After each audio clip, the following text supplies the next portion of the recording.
Samantala, sa Quirino Memorial Medical Center, double celebration para sa ilang pamilya ang pagsalubong sa 2013.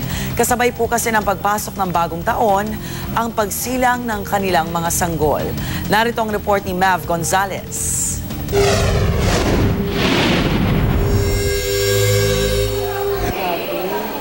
Swerteng-swerte raw si Jaisel ngayong 2013.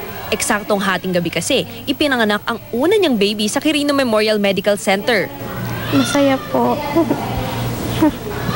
Sobrang saya po.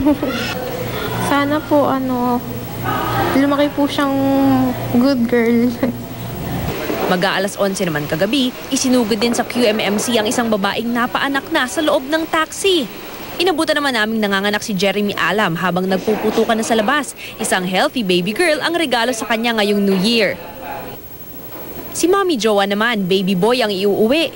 Taon-taon nasa 30 hanggang 40 New Year babies daw ang ipinapanganak sa QMMC. Hanggang alas 2 ng madaling araw, 3 na ang New Year babies dito. Para sa unang balita, Mav Gonzalez reporting.